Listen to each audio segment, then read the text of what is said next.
Good morning, everyone. My microphone and the image is on, and it's a pleasure to give you a welcome to the first webinar in this roadshow about what do you know about Brazilian agriculture. The title of the roadshow is a question and at the same time a way of provoking you into thought. Much of the information that will be shared here are probably not known, and not as disseminated as it should be. And that's the idea, to disseminate innovative initiatives, inclusive and sustainable initiatives. I thank you very much for your presence, and you have given of your time to take part in this webinar on Brazil-Germany cooperation. We are this webinar takes into account this cooperation, and I would like to congratulate Klaus Hassemann, one of the physics Nobel Prize winners yesterday. According to his thoughts, societies can make an impact on climate. The prize is very timely and all the speakers here present are committed to sustainability, circular bioeconomy, and planet health. Green Rio has a 7-year history, and I hope we have many more years in a joint partnership with German Bioeconomy that starts with an honorable invitation to take part on a bioeconomy mission. I had the pleasure to see initiatives that were occurring and were consolidated in Germany. I came back with a great impact, and I was convinced that bioeconomy is undoubtedly an economy for the 21st century. I'd like to show you a timeline very briefly. I promised to be brief, and I've tested it. I won't be longer than 5 minutes, so I'm going to share my screen with you, and I hope that you can see it. If you can, then I will start my presentation showing the slides from the beginning. Is everything clear? Can you see it? Good. Then what do you know about organic agriculture in Brazil? We chose this as the first webinar in the series because of the partnership that has been occurring with Germany in Green Rio for many years. As I said, this enchantment with bioeconomy started thanks to an invitation. I had the privilege to take part in a group.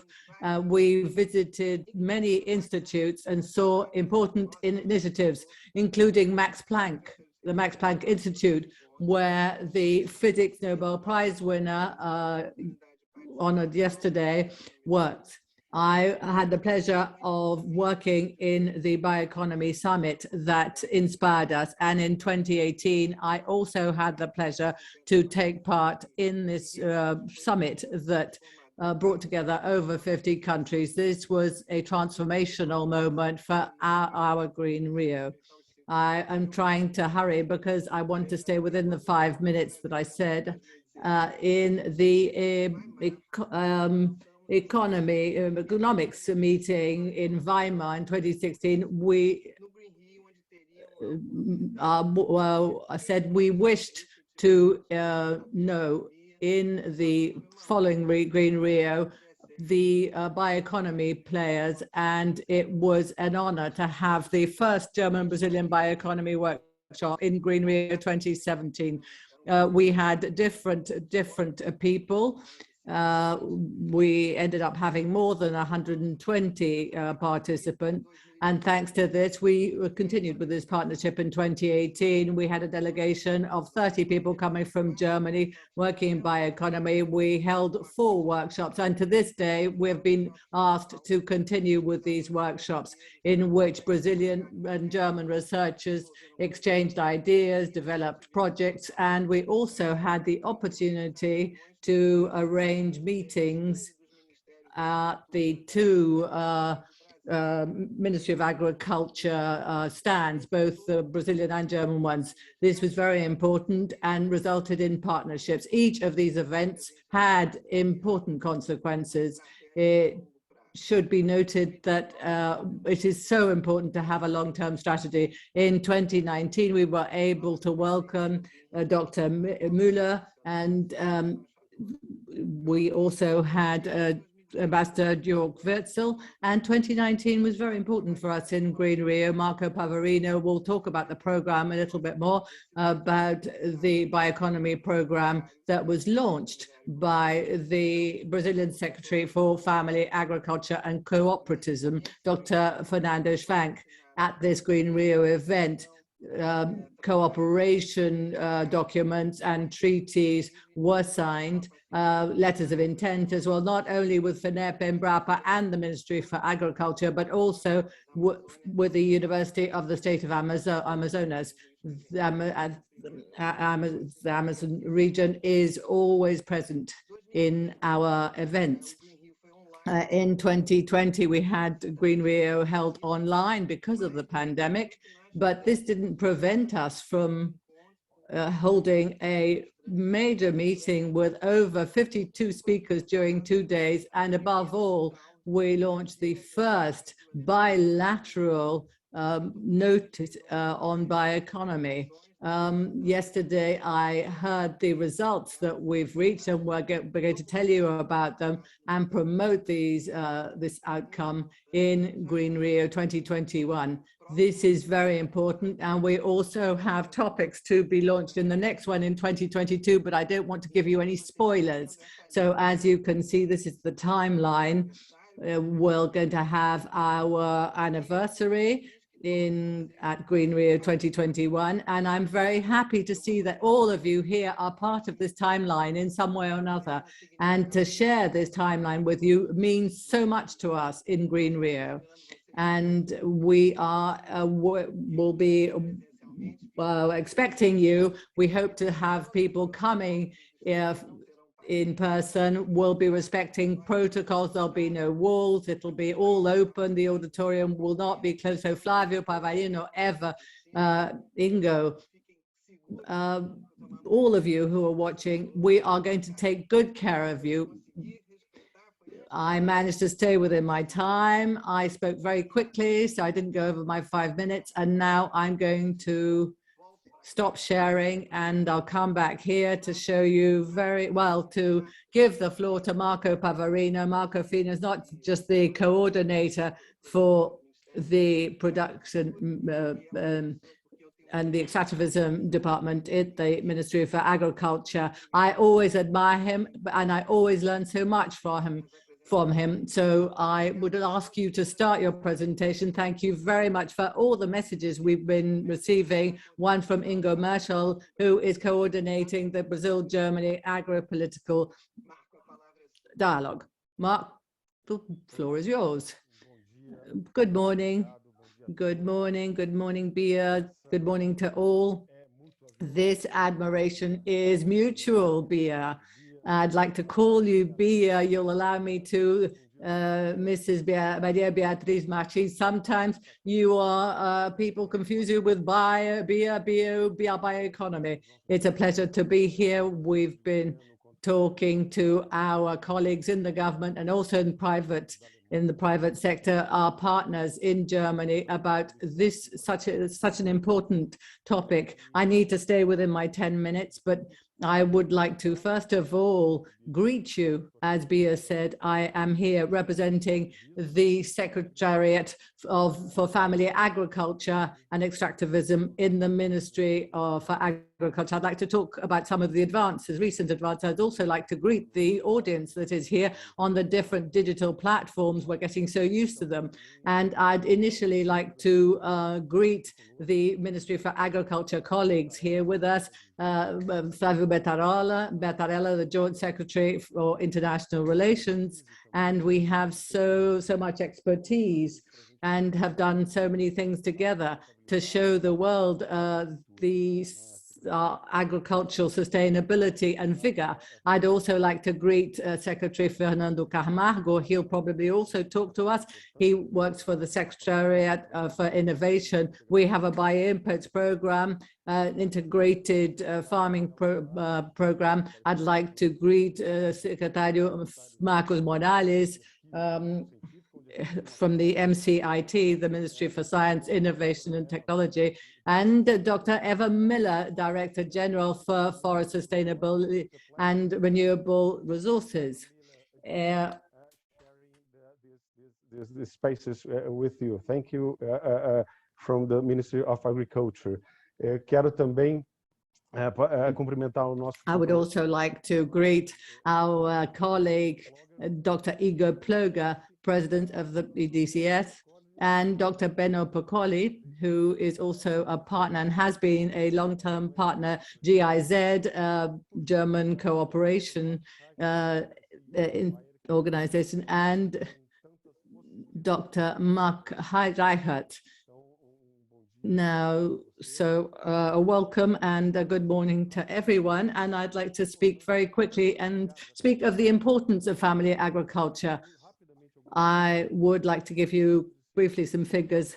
3.9 million of establishments in our country that are family agriculture establishments. Nearly 80% of the establishments that we have in our country are family agriculture, and they take up nearly 60% of people who work in rural activities. So we're referring to nearly 12 million people who in some way work in family agriculture.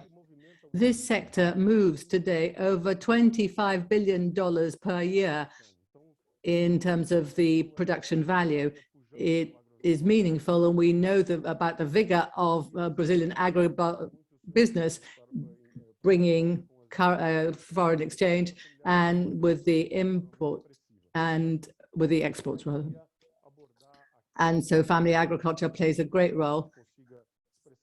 I would like to talk about three major topics that have to do with bioeconomy and family agriculture.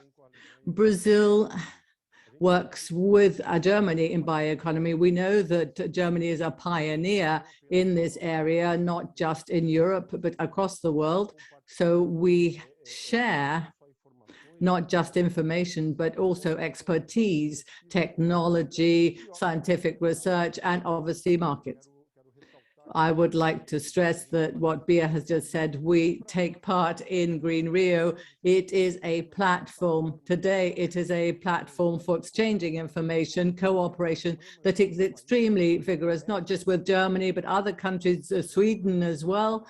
And there are more and more countries coming, and we hope this will expand. But since 2017, we have had a constant presence, and we have seen this evolution by Green Rio. This partnership goes back to 2018, at least by myself, and we were able to make some technical visits to some German institutions, the Bonn University, to mention one. We were able to see and find out about scientific projects in bioeconomy, the Institute, and we were able to, with our friend Florian Bieter, we were able to find out more about bioeconomy by the institute, the Ines Kuhn Institute, and also the Biomass Research Institute in Leipzig. We were able to see how advanced they are in Germany in terms of biogas,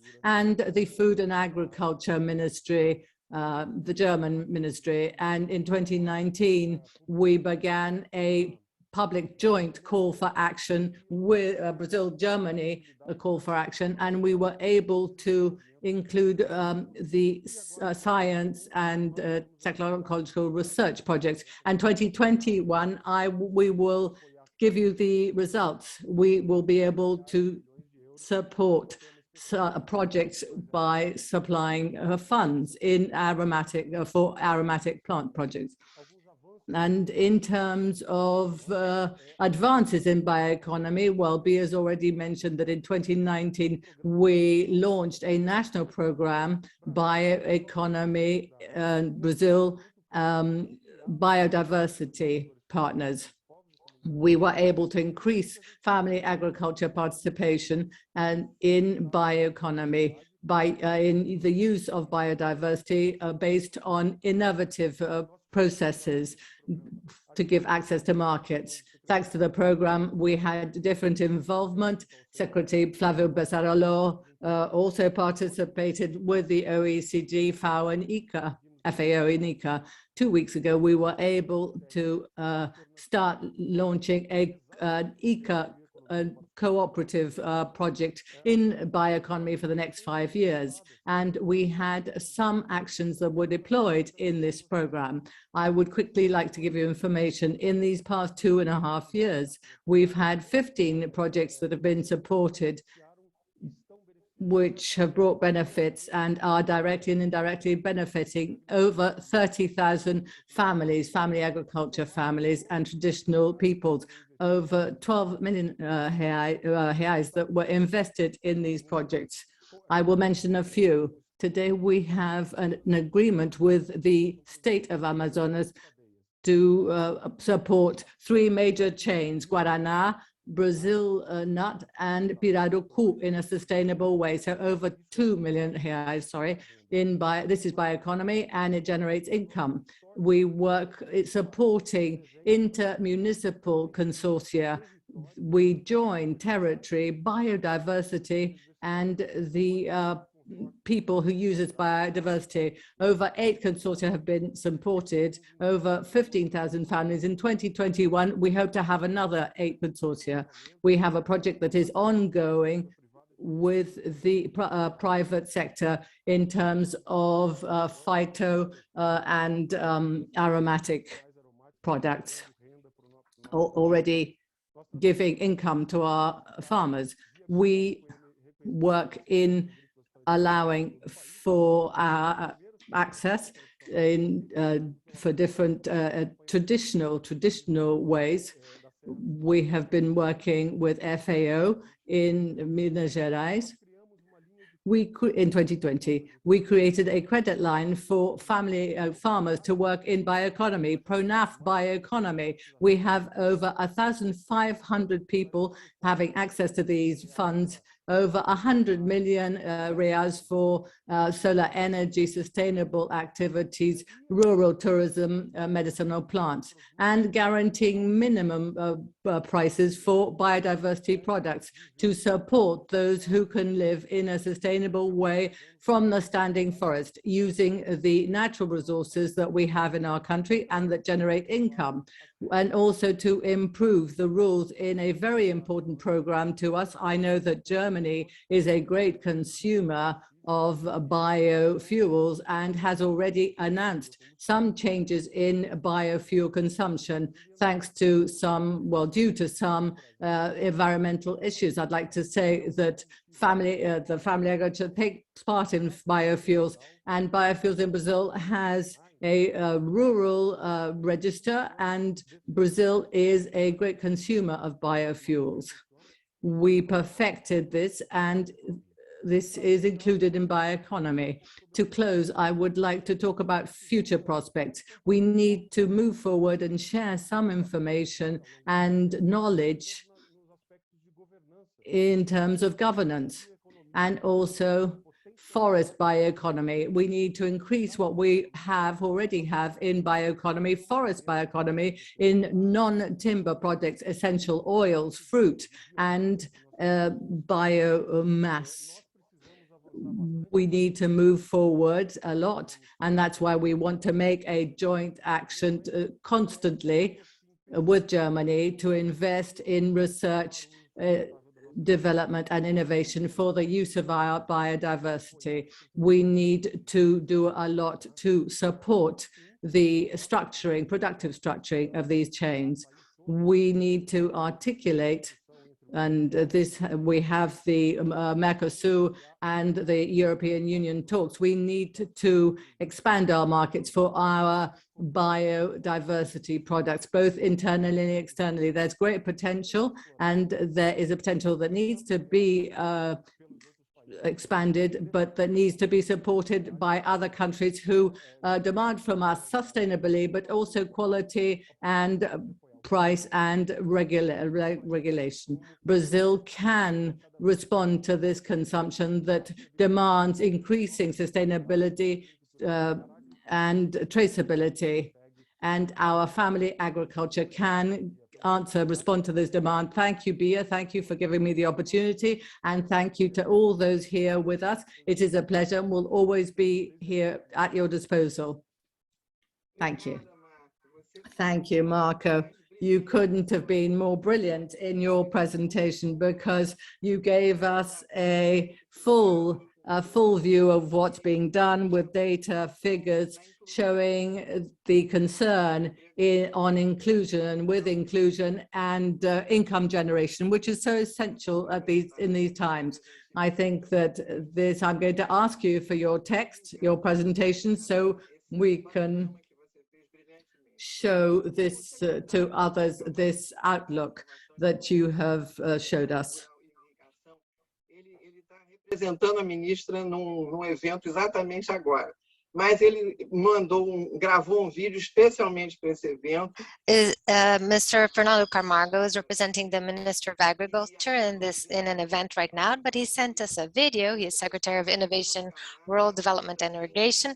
So he sent us a video and I will now show it to you, a video from Mr. Fernando Camargo. Let's watch it.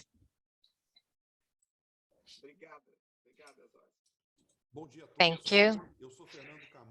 Good morning, everyone. My name is Fernando Camargo, and I am speaking on behalf of the Department of Innovation of the Ministry of Agriculture, Livestock and Supply of Brazil in this important event today on agriculture sustainability and the future of the planet.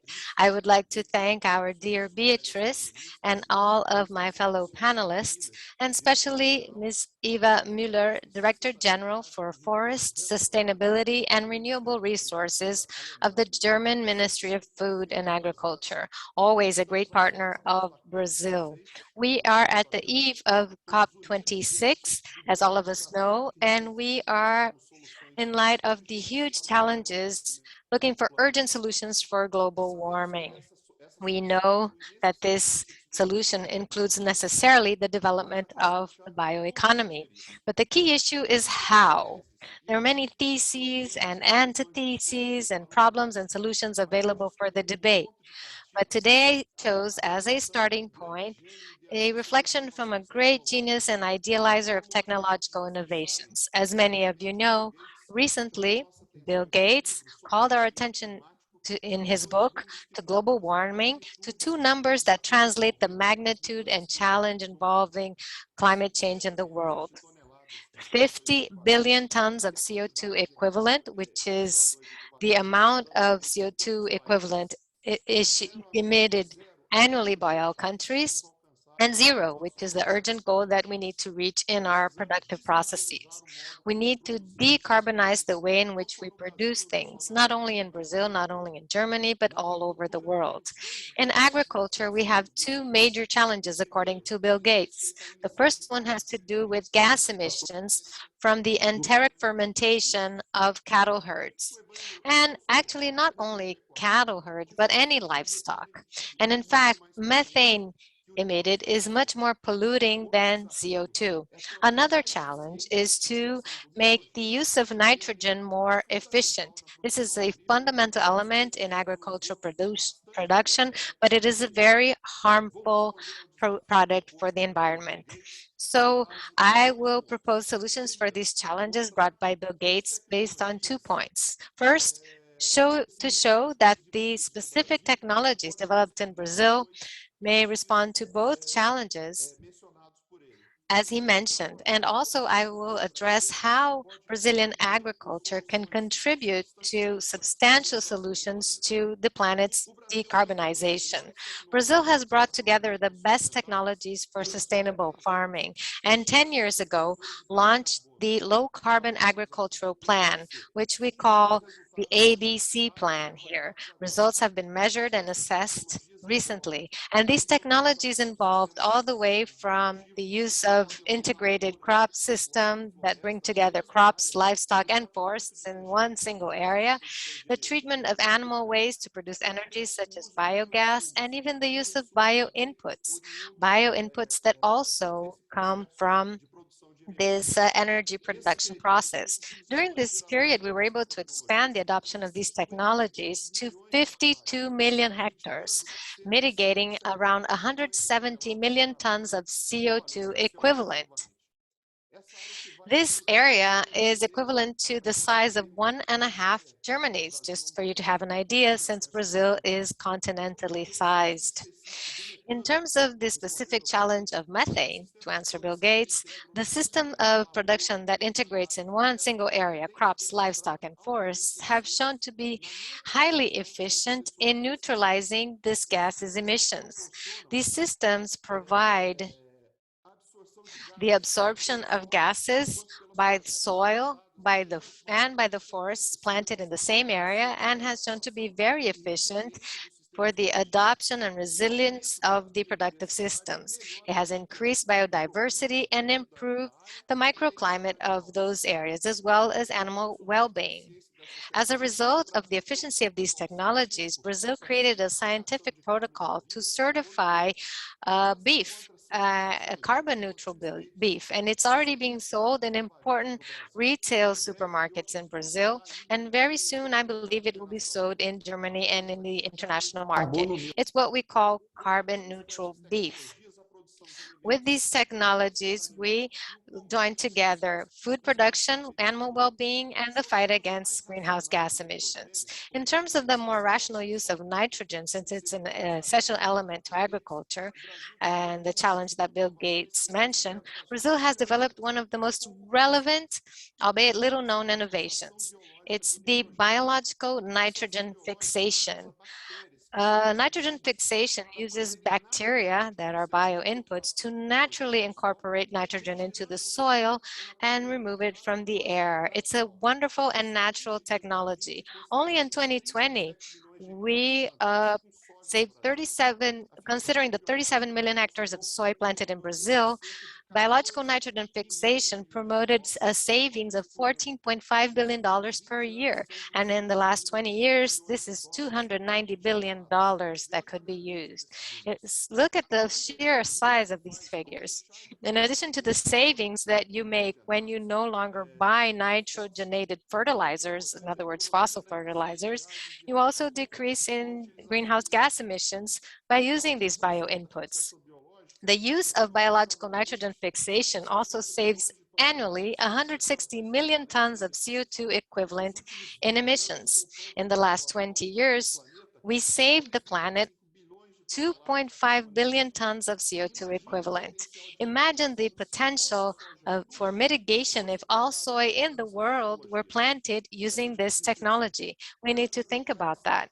I'd also like to highlight the launch of the National Bioinputs Program, launched last year by the Ministry of Agriculture. It's going to adopt and encourage farmers to adopt bioinputs through rural credit concession. In the last 20 years, the Ministry of Agriculture registered 433 biological products, and this confirms the growing trend in the use of biological products in our agriculture. The forecast is that this market will grow up to 18% a year by 2030. So just look at the path that we are taking.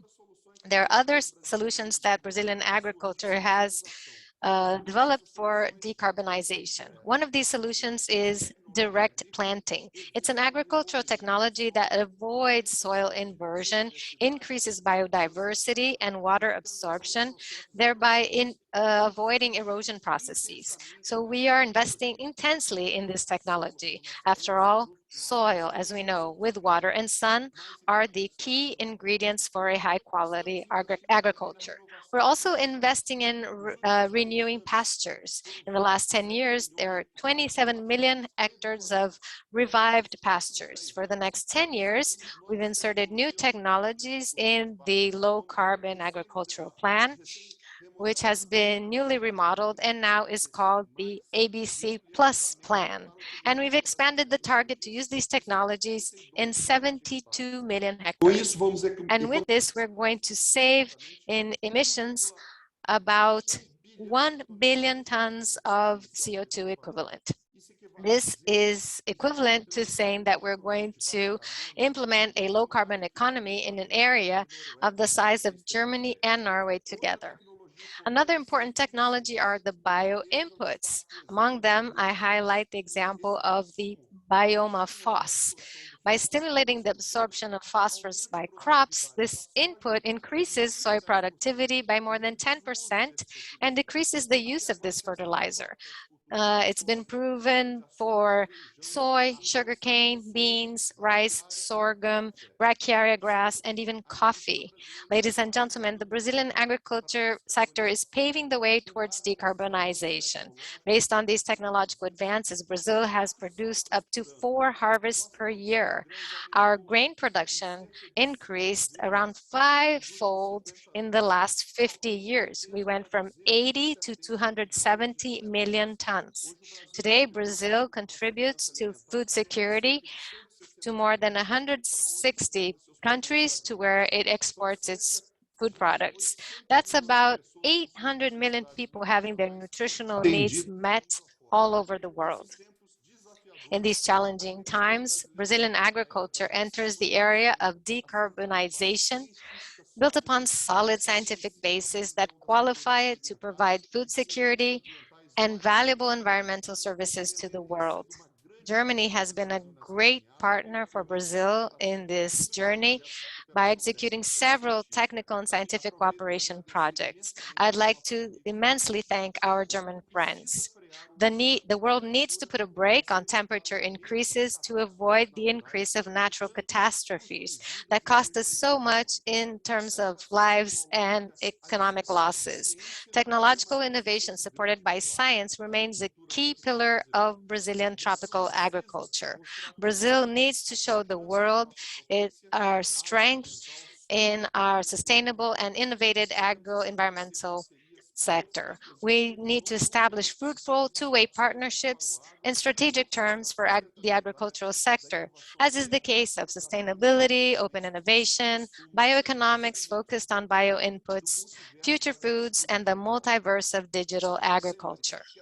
I'd like to end by saying that Brazilian agriculture remains at the vanguard of tropical food production around the world and emphasize that its new phase is decarbonization. Have a wonderful day to all of you. Thank you so much. I am extremely happy, as I said at the opening, taking a step back, that what you're hearing here, I'm sure that not everybody knows about, and it's not as disseminated as it should be. I think the words of our Secretary Fernando Camargo gives us hope and a will to really disseminate this positive agenda to the world, because the world needs to know how many great things are going on in Brazil as well. And we can't, leave the negative points eclipse all of these wonderful initiatives. Thank you so much. Thank you, Secretary Fernando Camargo, for sending us his message, and for the message that shows us that Brazilian agriculture is decarbonizing. That's great.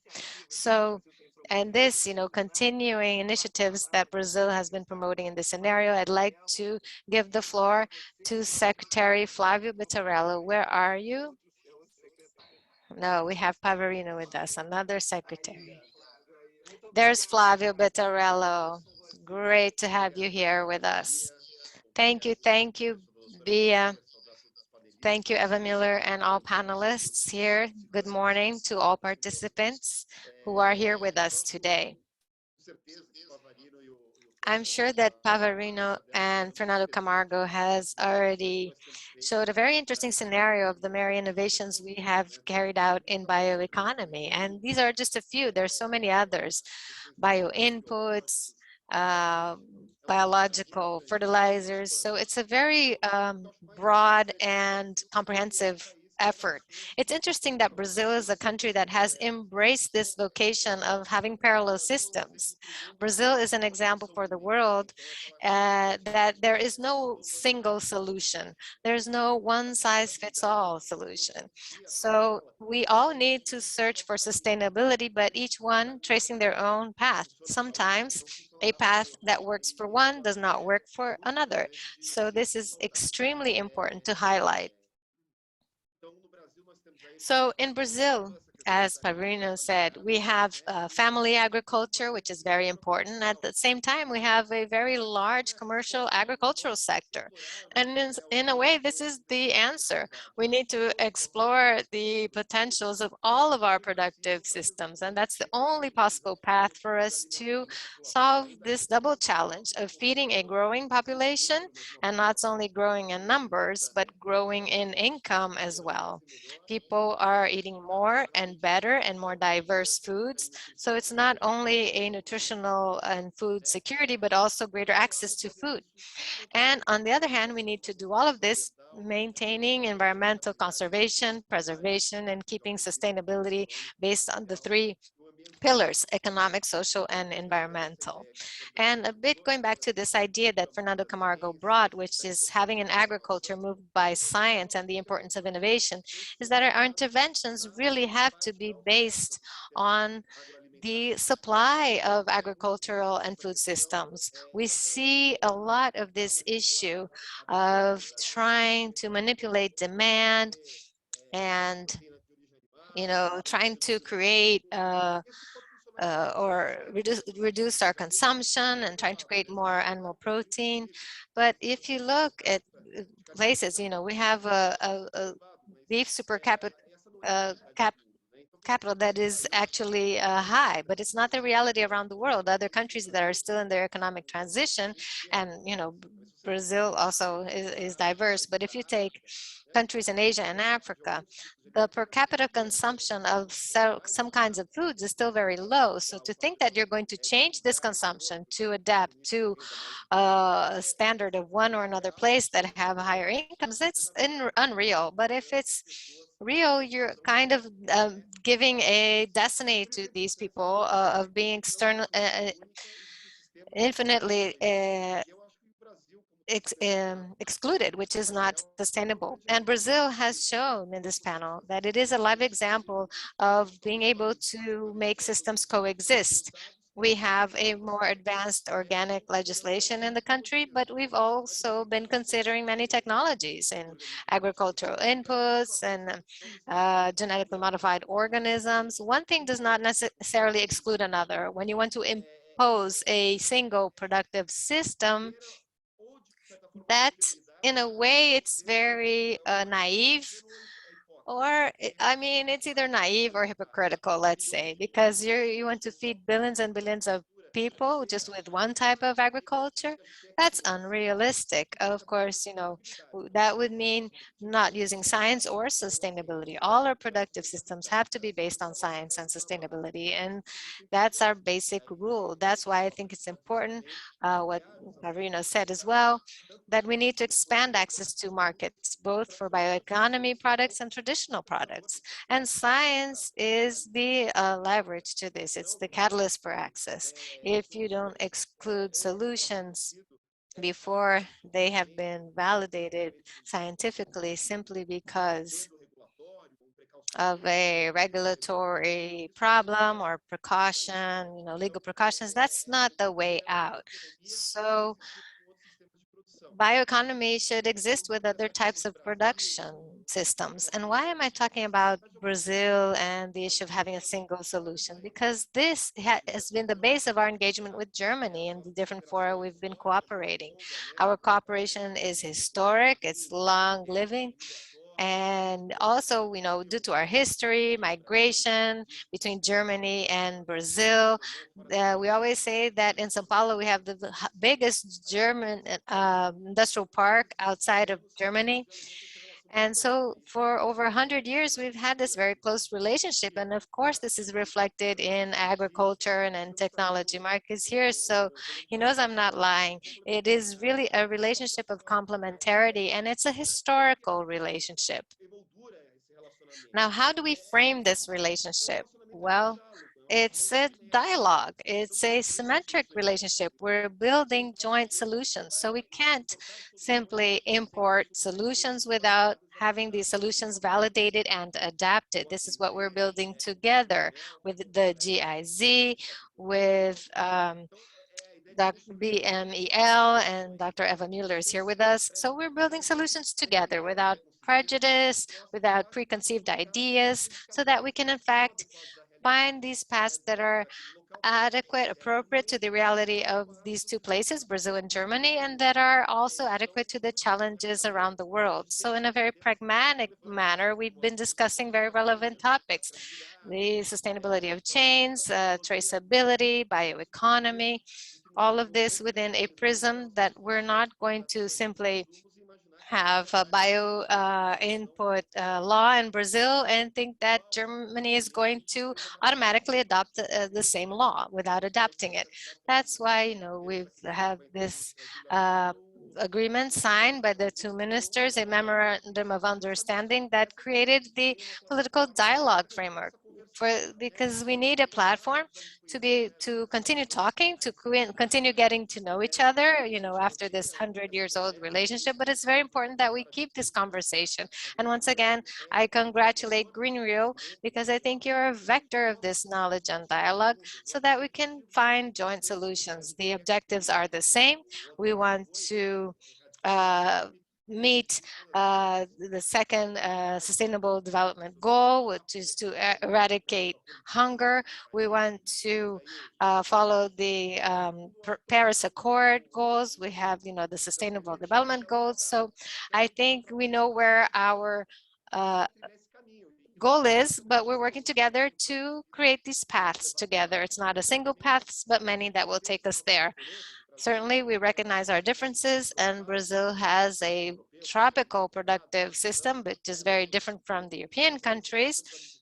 And we have family agriculture coexisting with large lands. We have 2-3 harvests going on in the same area. So these are different realities that need to be discussed.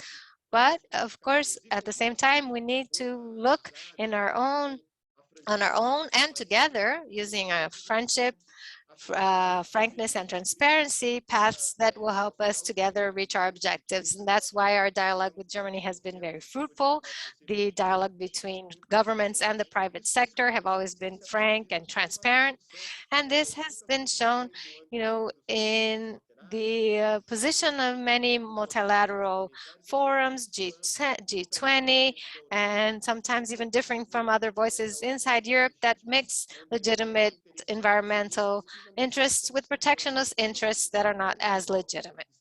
So everyone knows there's a very large country neighboring Germany that is a bit tied to these very protectionist positions, but we have traced another path with Germany. Germany is a country that embraces science, and you mentioned, Bia, that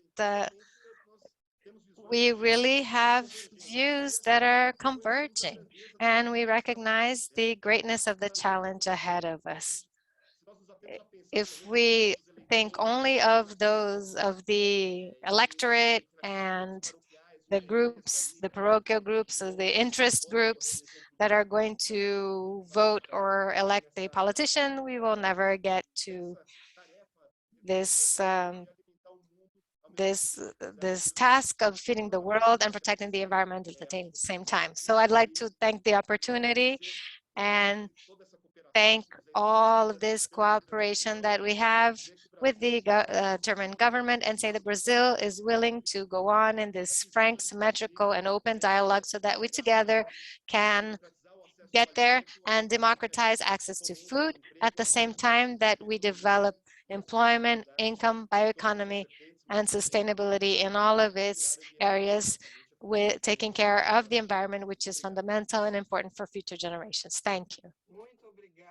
Thank you very much, Secretary Flavio. I really liked your image showing us that the finishing line is there, and we have the same objectives. We're going along perhaps different lines, but we want to reach the same end horizon. So I think your outlook was clear, and to continue showing how the Brazilian government is committed to the bioeconomy, I'd like the secretary to see the secretary, the video by the Secretary for Research. And he couldn't come, but he sent a video, and can we please watch it after the words we've just heard? We're already ready to take up a marathon race so that we can get there together. So Secretary Marcelo Morales' video, please. Thank you very much. Good morning to everyone. On behalf of Minister Marcos Pontes, I'd like to thank you for the invitation to take part in the launch of Green Rio, the Green Rio Roadshow for 2021, and to be able to talk to about something as important as the Brazil-Germany cooperation in science, technology, and innovation. This bilateral cooperation has already given us much fruit in many different areas. It is worth remembering that Brazil has the largest German industrial park outside Germany.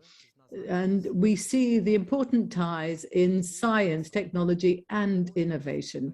Today, the Secretariat, which I head, the Research and Science Department of the Ministry for Science, Technology and Innovation, is responsible for biodiversity research, health, and ocean research topics, and bioeconomy. Well, the countries have been working together for many years, but in 2015, we had a joint declaration for cooperation on research in bioeconomy. It was signed between Germany and Brazil. Since then, we have had many meetings and events to talk about the subject and joint actions. Amongst these events, I would like to highlight the seminars between Brazil and Germany in bioeconomy. They've been occurring since 2018 during the Green Rio event. And besides this, we have a managing committee for this cooperation that focuses on bioeconomy. Its next meeting is being arranged to be held during the Green Rio 2021 event in a hybrid way. These are necessary adaptations so that we can continue to work in an articulated joint way to face the global challenges of today.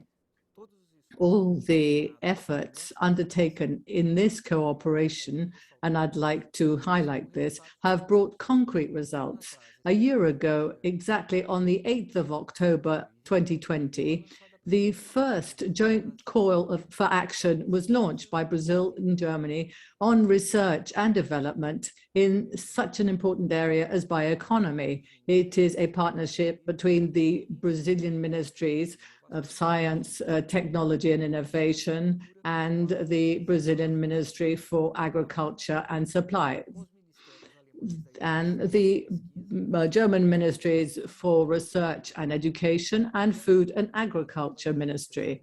And it was implemented by the FINEP, the PDJ and FNR agencies in Brazil. And this serves to closen the ties between Brazil and Germany and the development of knowledge and technology. And this is focused on a circular, sustainable economy in both countries. And this is so important to all of us. The first call for action focused on research and development along two thematic lines. The first on the industrial use of biomass, and then on aromatic and medicinal plants. And altogether, 4 proposals were chosen, and they will be hired and followed up by the partners in the joint call. During with the end of the selection these last weeks, and we have had the results already announced. And so the proposals will be hired, and they will be part of a presentation made in Green Rio 2021 during the 4th Bioeconomy seminar, Brazil-Germany seminar. The hired proposals will talk about the problems to be solved and how the research and development will be undertaken in these projects.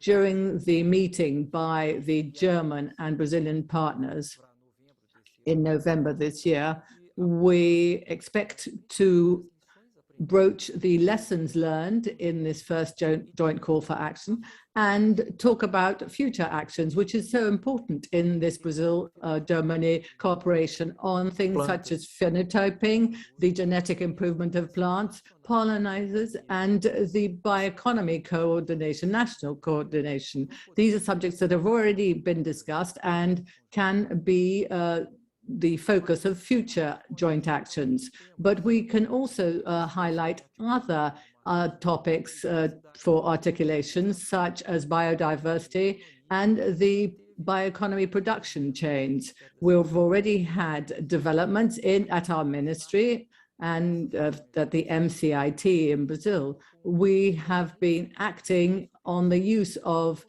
technology to overcome knowledge gaps and technological bottlenecks in biodiversity production chains in Brazil through the production chains program of our ministry. We are undertaking better scientific knowledge by Brazilian researchers to contribute with the valuing of Brazilian biodiversity, focusing basically or mainly on supporting the communities that depend on this.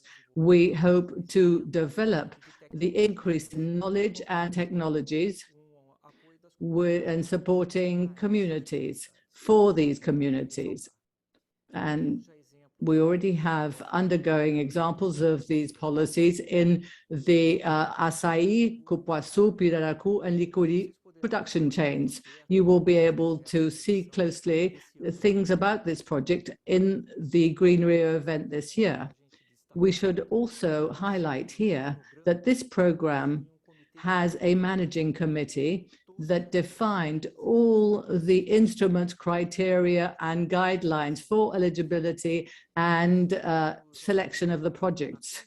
This will aid us in holding the program and the public consultation that will be launched briefly.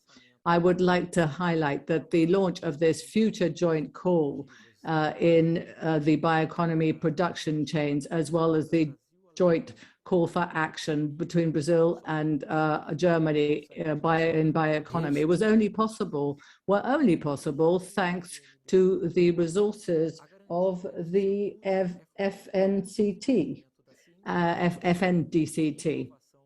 All this is fundamental for increasing technology innovation in Brazil. Besides these joint actions in bioeconomy, these 2 countries, Brazil and Germany, also develop other important projects in partnerships.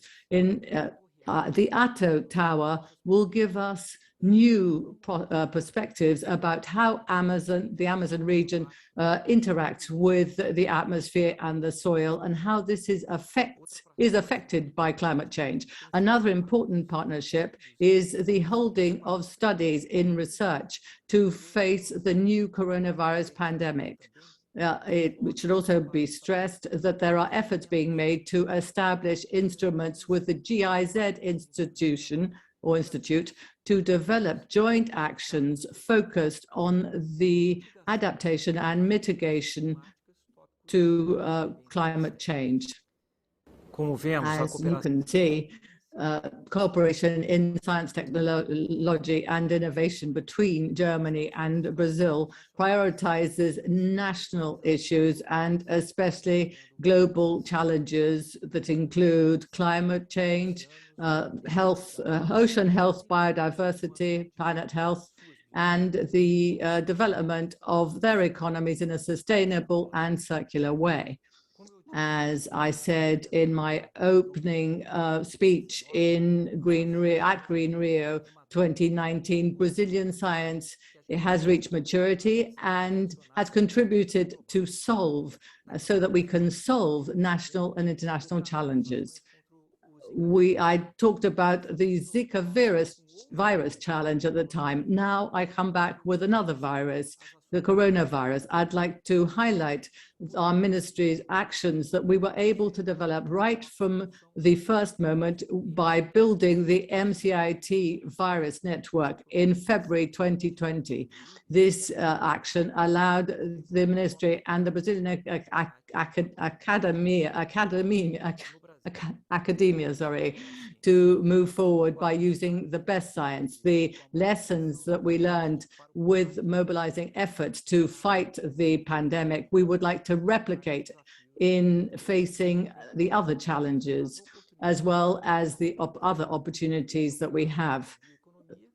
For example, bioeconomy. In bioeconomy, we have a program that is for the rational and sustainable use of our biodiversity, and the Bioeconomy Production Chains Program by the MCIT, our ministry. All these programs can develop a step forward in bioeconomy, in research and development for the bioeconomy. This will be launched soon. I would like to thank you for the invitation and the long-term partnership that we've held with Green Rio. And I wish everyone a great event, and thank you on behalf of our Minister, Marcos Ponti. Thank you very much.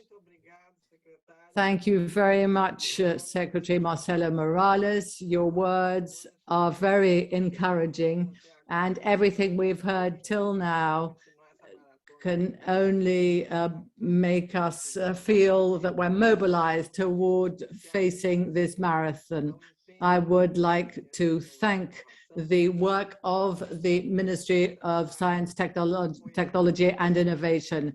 They have been transversal in supporting research in the production chains in biodiversity. This will be a cutting theme at our event in 2021. I've already talked to Dr. Eva Müller about the importance of this topic for the bioeconomy, the production chains. And I remember that Flavio mentioned the hunger SDG 2. It is really important to work in terms of sustainability and fighting against this plague, which is now so evident with the pandemic. Thank you very much, Secretary Morales, for the partnership with the ministry in the fight against this virus that is a kind of torture to us, but we'll be rid of it soon. Now, Dr. Eva Müller, now the floor is with you. Now we've heard about so many Brazilian initiatives. They're so essential. We're very proud of them. They're not always broadcast in the media, but we're talking about them now. Dr. Eva Müller, the floor is yours, please.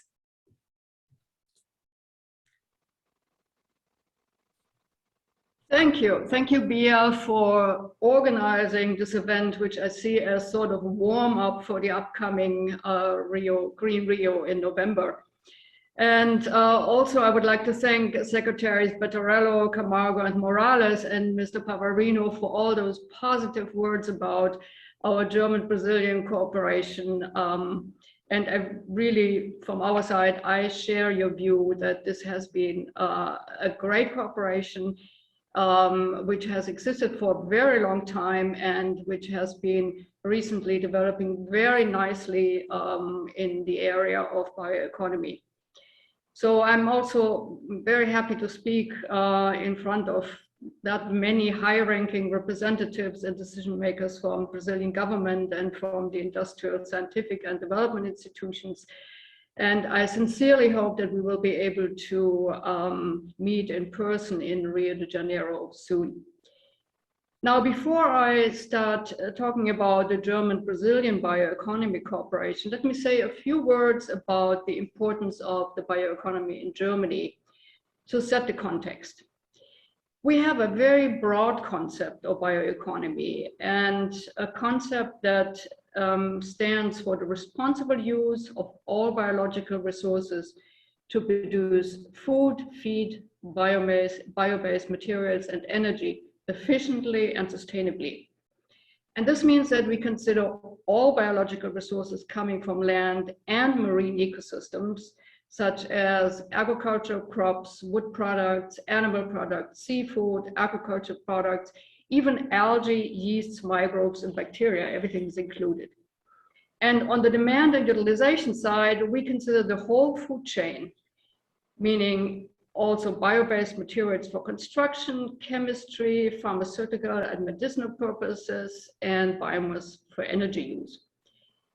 With this background, our new German bioeconomy strategy, which was adopted by the government in January 2020, has a stronger focus than ever on sustainability issues. And it takes into account ecological boundaries, climate change effects, and biodiversity aspects. By the way, the strategy is available in English electronically.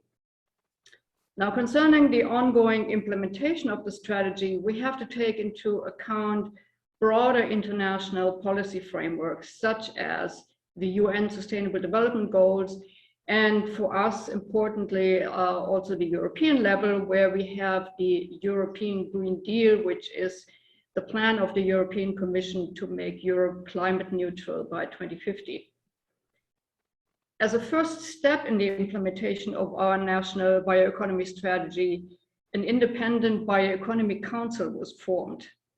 And it has 20 members, and they represent a broad diversity of scientific, economic, and political positions towards bioeconomy.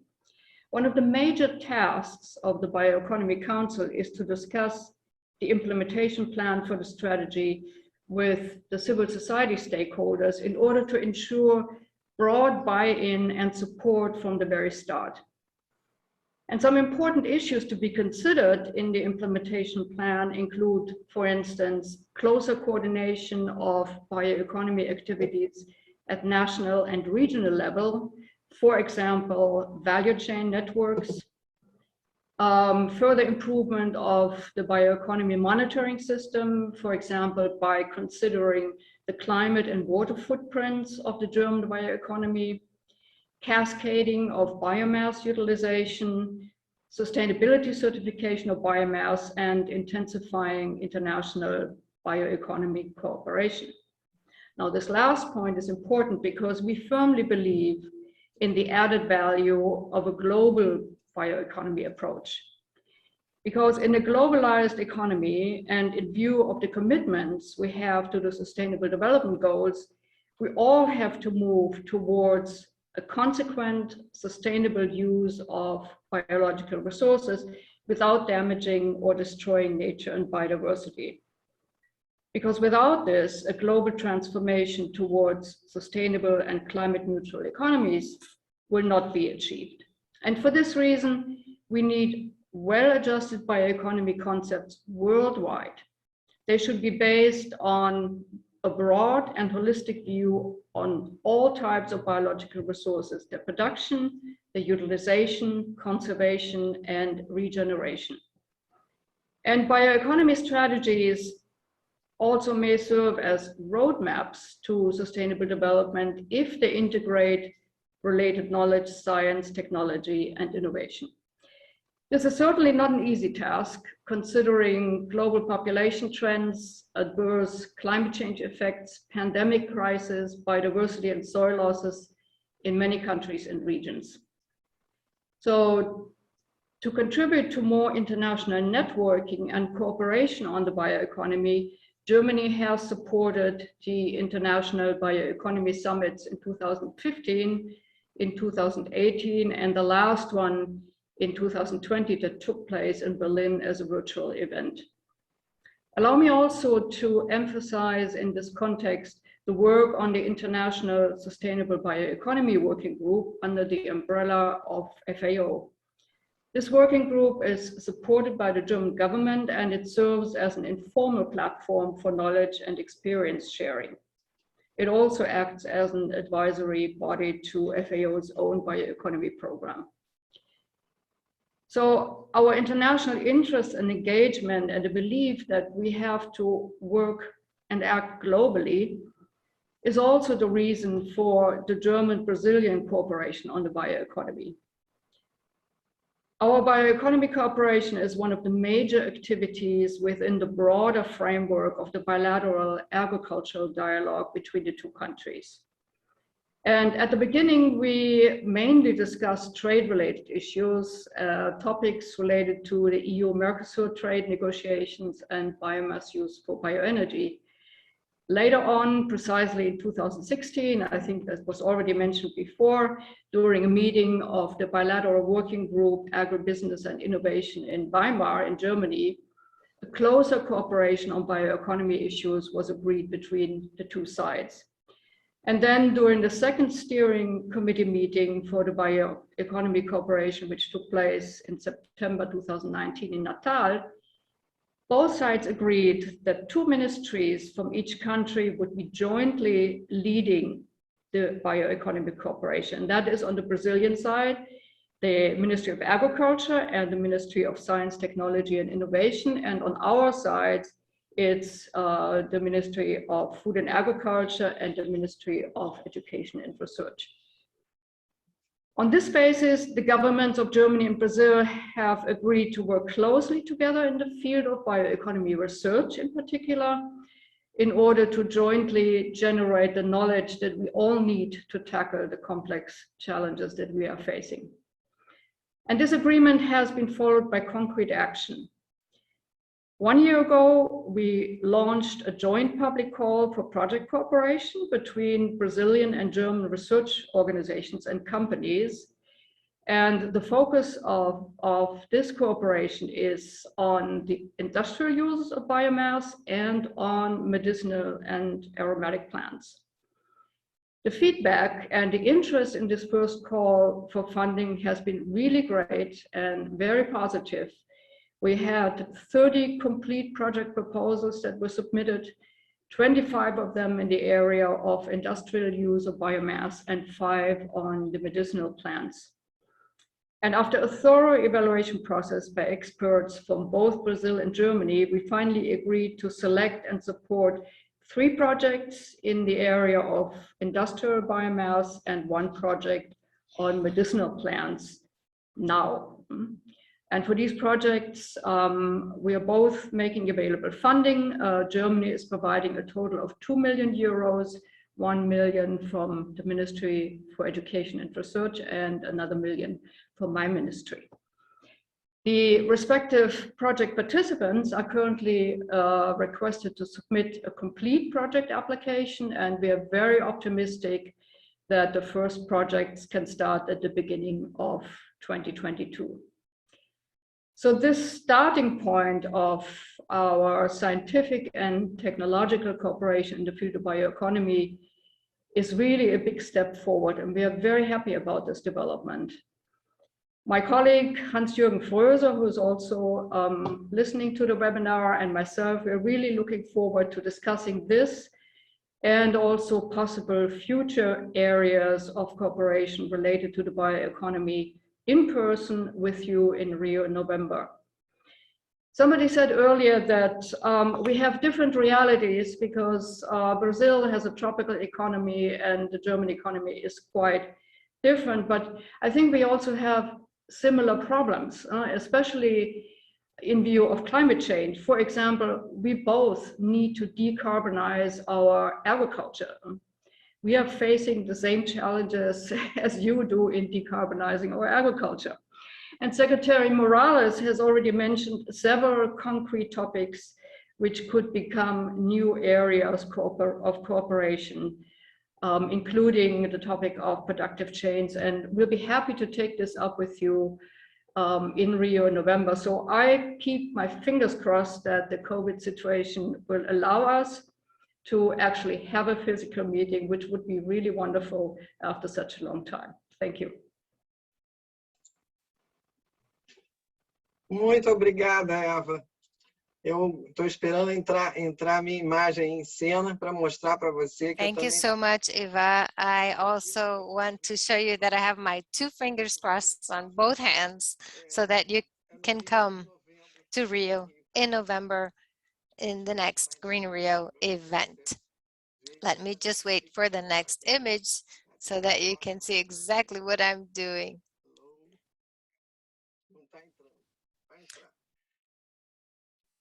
I don't see my own image, just waiting for that. Okay, look, Eva, I have both fingers crossed so that you can come in November. You, Hans, and whoever else comes from Germany, you will be very, very welcome, and we will take very good care of you. Thank you so much for your kind words. We really do have the same challenges in climate change as our German Nobel Prize winner has presented. And the biodiversity productive chains really are the main topic that are going to be prioritized by all, or at least should be, not only by Germany and Brazil. So thank you so much for always being present in Green Rio's initiatives. You already are our honorable member here in Green Rio. Now, that said, I would like to give the floor to another honorable member of Green Rio, who is Ingo Plugger. He's always gives us an honor to be here with us. He's a great friend of ours. So Ingo, please, you have the floor. Let's continue with this series of rich testimonials that are really enriching our day. And once again, thank you all for being here today. I'd also actually like to cite Embrapa, who's here, represented by Selma. Thank you so much, Selma. Embrapa is the food industry in Brazil. Thank you, Ingo. You have the floor. Thank you, Bia. My dear friends, you are friends that I have met in so many opportunities and so many economic meetings here in Brazil and in Germany for so many years. So I feel very comfortable with you.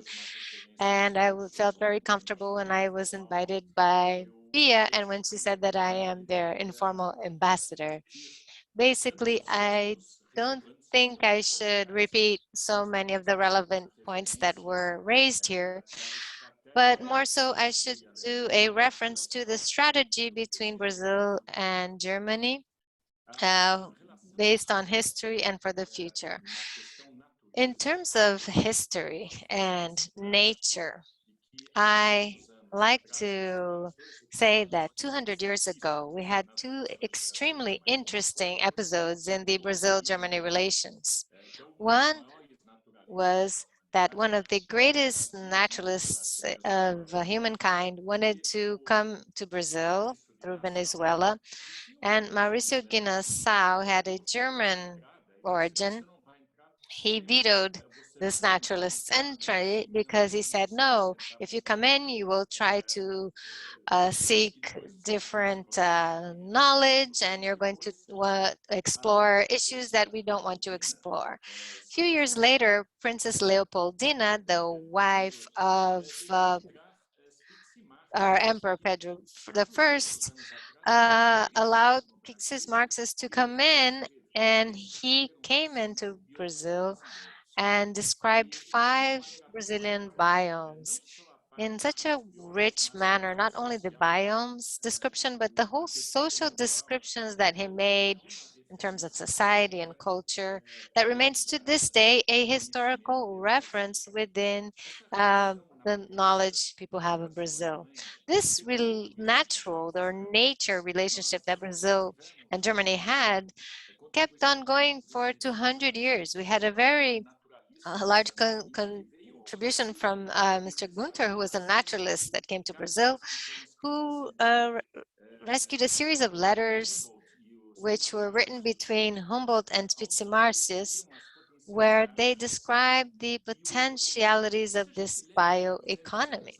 If we can remember 200 years ago, the economy was bioeconomic. It was circular. They used nature to generate energy, food, clothing, and so on and so forth. And then later, with our human development and the energy potential that oil brought us, added to knowledge and everything else, we left this bioeconomy. We went into a linear economy based on fossil fuels. And now we want to successfully go back to being in an economy that will not harm the planet and will reduce this increase of temperatures up to 1.5 degrees Celsius by 2050 if possible. So these are the new movements and the new developments. The relationship between the climate nature strategy is a relationship that is currently the most important topic in the world's agenda. And Dr. Eva Müller said this very well, as did Flavio.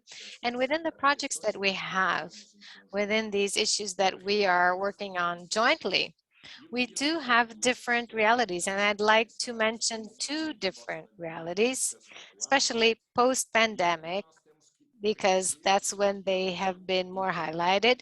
And this is where we have to bring the dialogue around these two priorities. The first priority is fighting hunger. 800 million people are hungry today. And this for us, humankind, is inadmissible.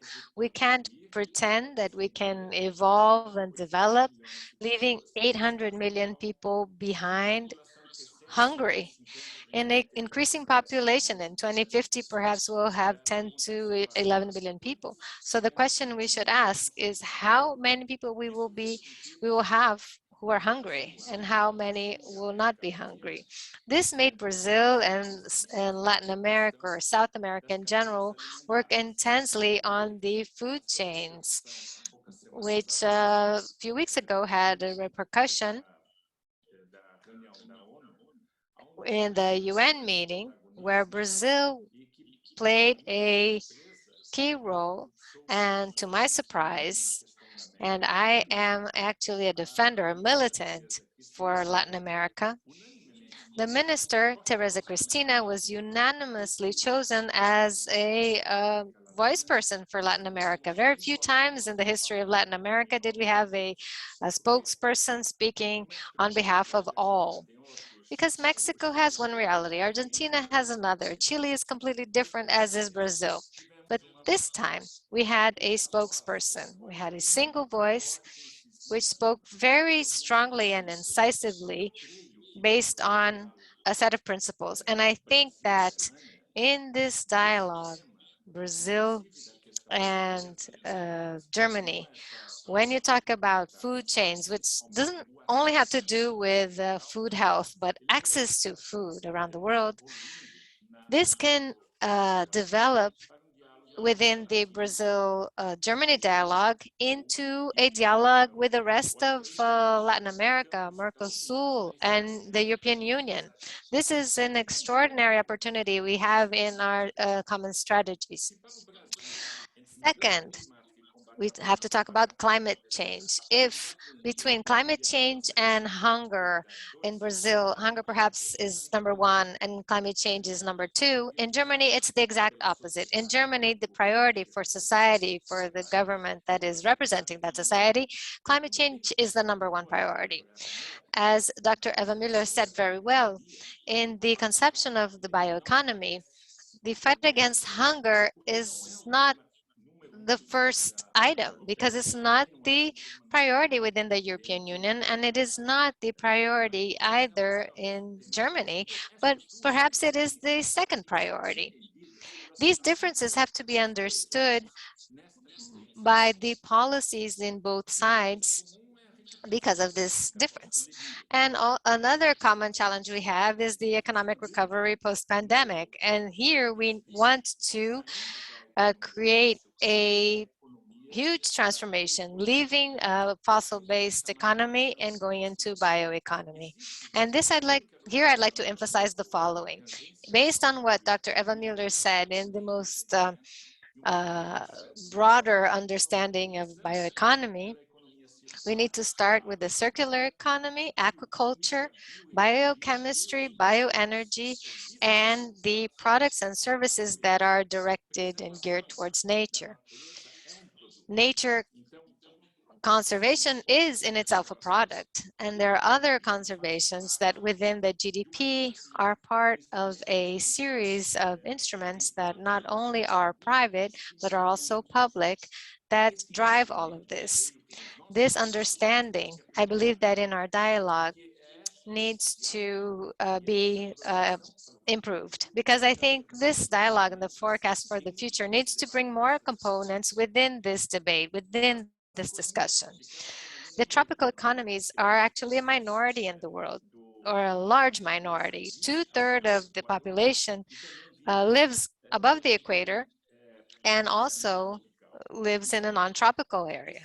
So what does this mean in terms of climate recovery and climate contribution? This needs to be better understood by both parts. I also understand that both Brazil and Germany are great leaders in future agendas. And if Brazil and Germany maintain this dialogue, open, tolerant, and frank, as Flavio mentioned, then I believe we can really develop and advance a lot. And here we have a huge challenge ahead of us. Brazil evidently is within a political international focus in which its image in terms of climate, fight against climate change is being very much debated and discussed. And Germany just had an election in which the strong new presence of the Green Party, the Liberal Party, shows that these two parties are going to make up a new government, both from the Social Democratic side or the conservative side. This climate agenda is going to be much more emphasized from now on. We don't have a single doubt about that. And by the liberal part that emphasizes that, yes, climate change we need to address through innovation, this is going to bring a very large drive towards innovation. So Brazilians need to understand this new German reality that will be built in the next few months so that we can understand where this path is going.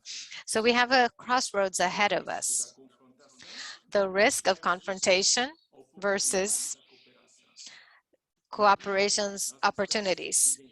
In the world, we are living a lot more harder confrontations because of a series of circumstances and a decrease in our capacity to hear each other, to understand, and to have sustainable cooperations for many, many years. Personally, I really believe in the relationship between Germany and Brazil that is over 200 years old, in which we have been working in these issues, and we have a lot to be able to contribute, not only to our two countries, but globally, in terms of innovative solutions that can really make a difference for humankind. Thank you, Bia. Thank you, Ingo. I should have introduced you before, highlighting the very important role that you have in integrating Latin America. And I am very happy that you raised this question so that Green Rio can be more and more involved in developing a green Latin America.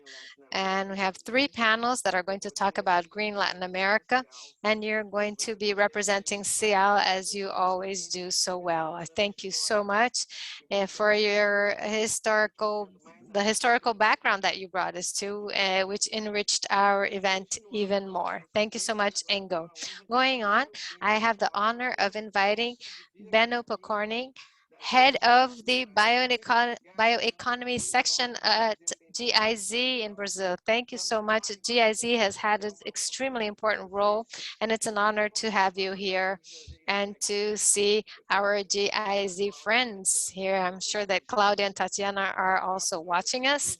I greet all of you and your whole team that always enriches our bioeconomy challenge. You have the floor, Benno, and welcome. Thank you so much, Bia. It's a great honor to be here, to have the possibility to talk to all of these prestigious people. And actually, I took your provocation a bit seriously, the provocation that you brought us in the title of the event. And I brought a small presentation so that I could give you a more visual idea of what I am going to talk about. So if you allow me, I'd like to share my screen. The space is yours. Go ahead. Great, but let me see if it's working.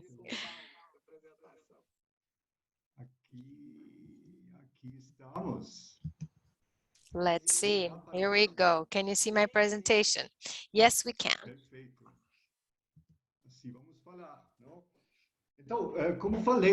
Great. So as I said, I'm going to talk about GIZ as a partner to promote bioeconomy logically. Sorry to interrupt, but couldn't you put it in full screen mode so that we can follow your slides better? Can you see it now? No, we can't see it anymore. I was just suggesting that you put it in full screen. I actually can't see anymore what you are seeing, so I'm not sure what's going on. Não está aparecendo não, Beno. Benno, we cannot see your presentation anymore. Sorry for the confusion. Oh, you can't. No, I was just proposing that when you share your screen, you put your screen on presentation mode, on full screen, so that we can see it better. So you managed to share the screen well, but we just wanted to see it in presentation mode.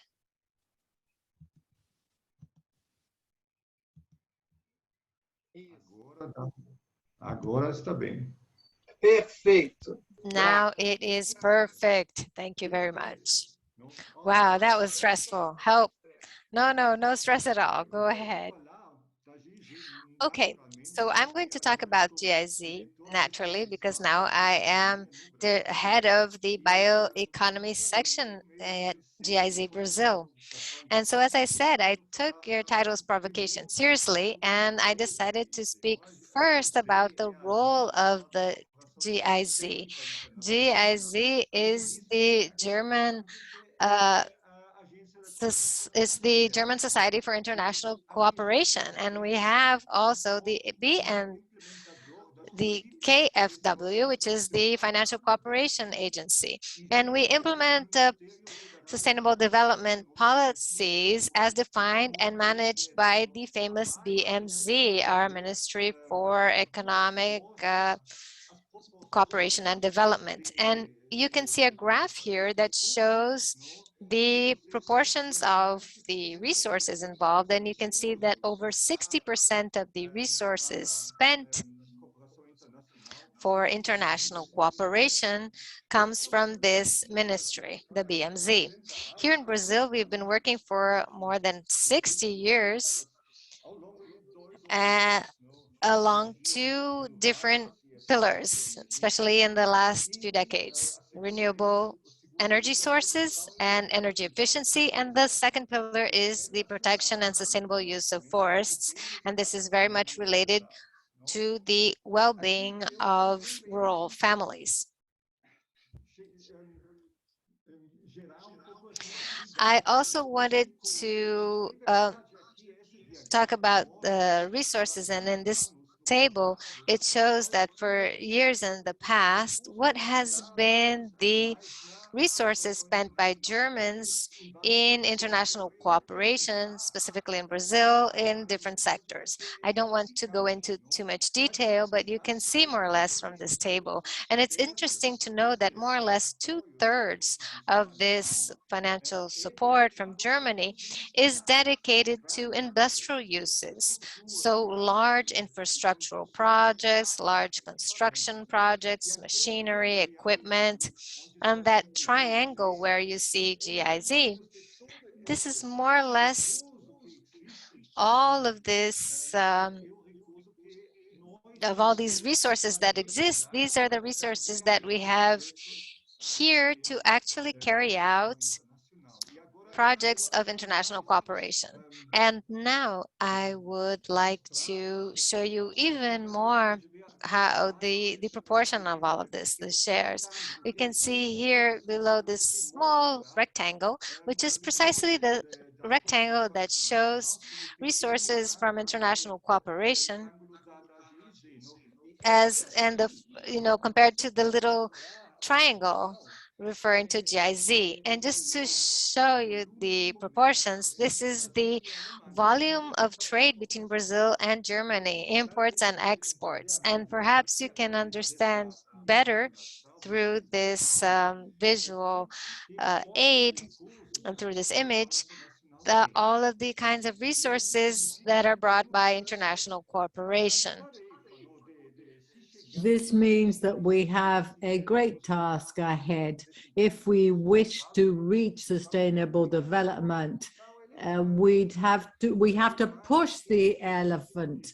This elephant symbolizes the economy and all the society in Brazil, and we are the children pulling the elephant.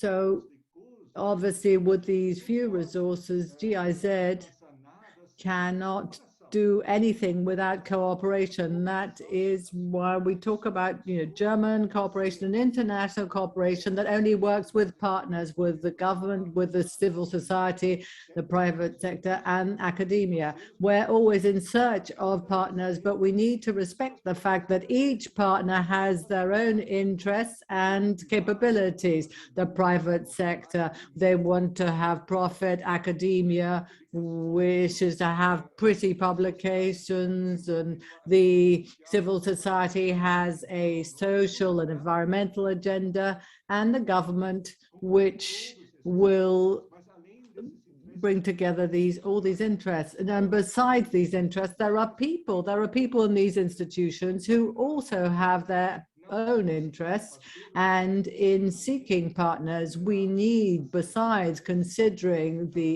interests and capabilities, we need to think of the not only the institutional ones, but the personal capabilities and interests as well. So how does all this work? You know this very clearly. In order to seek common interests, we have these meetings and negotiations in November. Once again, German representatives, governmental representatives will meet Brazilian government representatives to seek common proposals. And after these negotiations, we know that we will follow up in GIZ. We have projects with Brazil, and we are accompanying the Brazilian government wish to have projects with us. And we're also seeking partnerships with the private sector,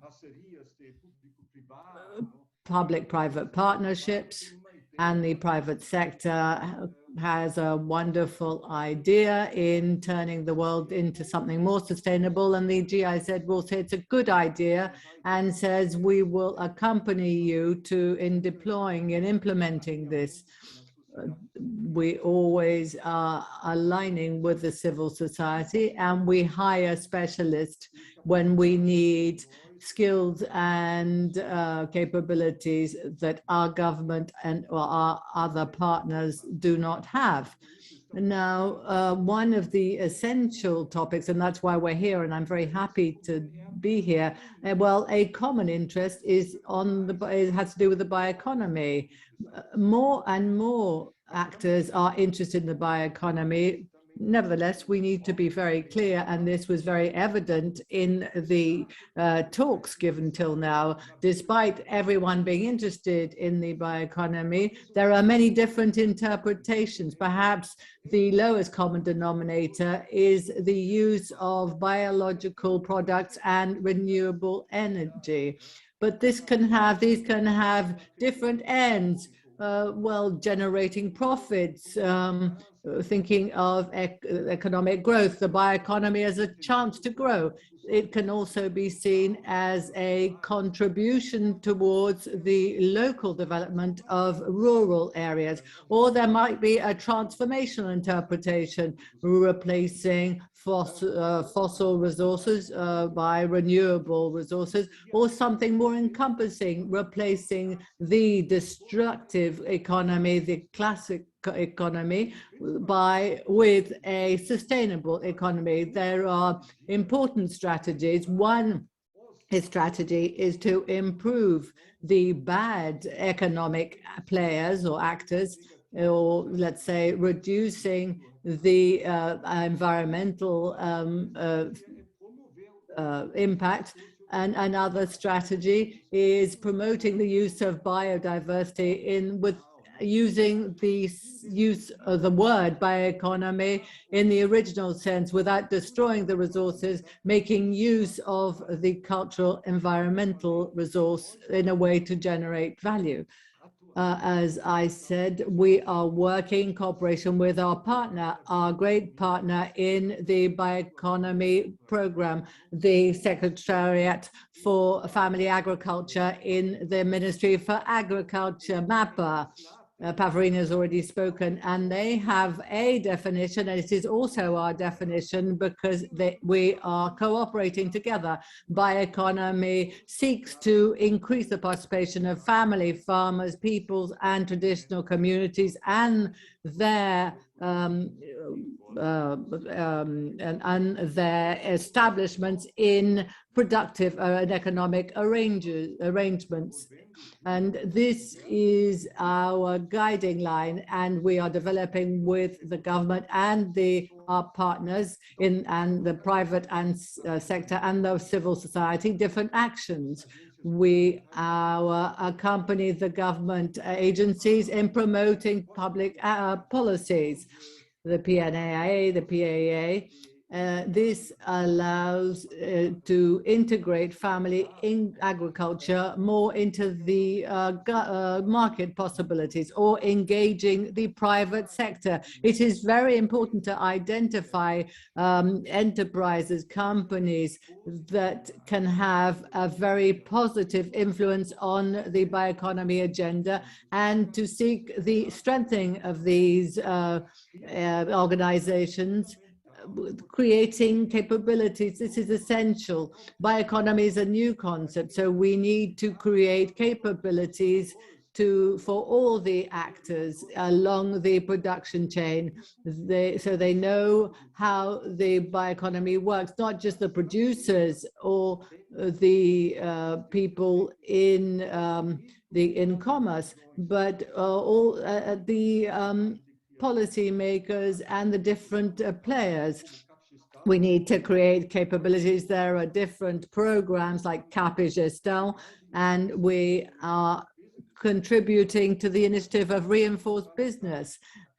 We need to institutionalize capabilities, bioeconomy capabilities, and also we need to strengthen cooperatives and associations. In our understanding, and the understanding of the Ministry for Agriculture, family agriculture, and indigenous groups and traditional communities are the players who should most benefit from the bioeconomy.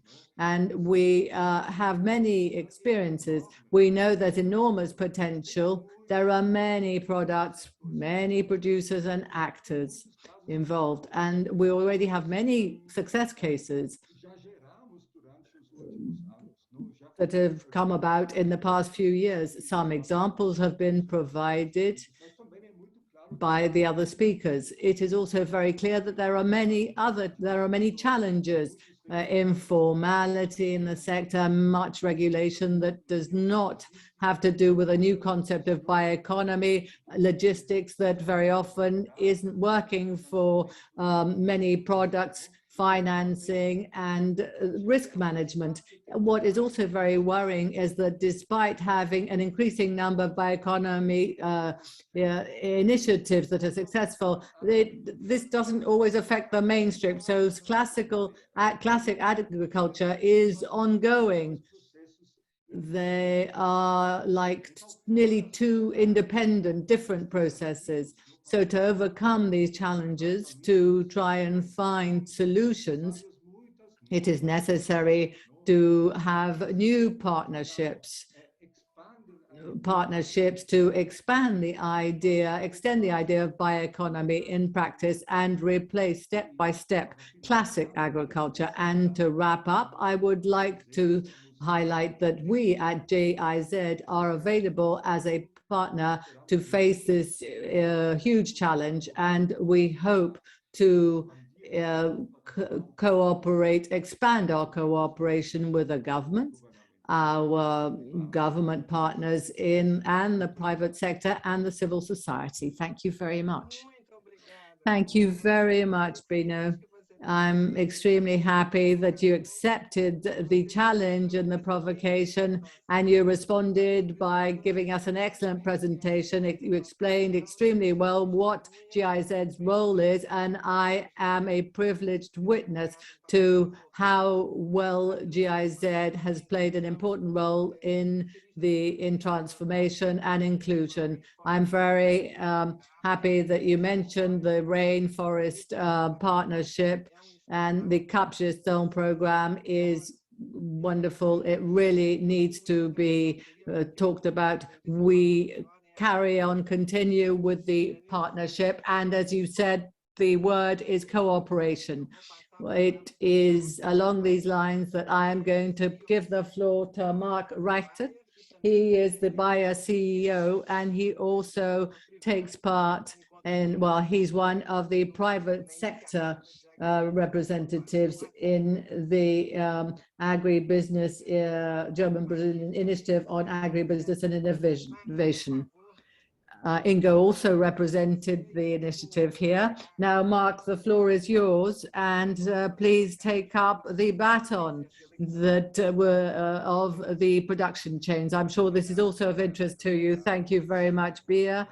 Good morning to all fellow speakers, and good morning to our German colleagues and all those who are watching this webinar. It is a great honor for me to participate in this webinar as the president of the mixed commission of the German-Brazilian committee, and to give you an outlook on Brazilian agriculture in Brazil. Bayer has now having its 125th anniversary in terms of its presence in Brazil, and along this path we've been able to witness Brazil's role on the world stage. Brazil left before it was an importer of food and is now a great provider of food to the world. It has taken up a very fundamental role in food security. We have seen a significant increase in production in agriculture and livestock, and this is very important for preserving natural resources because of the non-expanding along arable land in terms of production. Now, if we look at the FAO report in 2008 and then 2018, we see the transformations in Brazil. And in 1970, the country looked at science and innovation in or rather it was 1998 FAO report. And Brazil was not very mentioned in this report, and very often it was mentioned just to talk about how Brazil was importing food. Outside this context, it was mentioned because the country was the second world producer of manioc after Nigeria. Wheat, maize, rice, different products that were being, and the country was amongst the five main producers of cereal. And Brazil still imported wheat and needed more milk to complement its internal supply. But it became leader in agricultural exporters. There were maize. Maize stopped being an importer and became the second world exporter, with sales above 30 million tons in today's average. The report also registered that the animal production chain accompanied the grain production chain. Brazil became a great exporter of beef and chicken that year in 2018. CONAPA showed that Brazil has managed to arrange the production chains in the past few years and increase productivity, and is now become one of the main exporters of animal protein. Brazil now produces 250 million tons of grain, enough to feed 1 million people, equivalent to the populations of Bangladesh, Indonesia, the United States, and others. The production of grains has increased so much in the past few years. The producers need to more than double the productivity per hectare. These extraordinary changes were possible thanks to the use of public policies to include productivity, public investment, research, and development, with the creation of Embrapa and the increase of credit that started in the 1970s with the intense agricultural modernization process. So public policies and private investment in research and development in agriculture. This was collaborated to innovation and technology and resilience in Brazilian farmers. Soy is a great example. Rural Brazil in the 50s and 60s, soy was strange and not very expressive in the domestic market, and least of all for the exporting market. We now have a leader.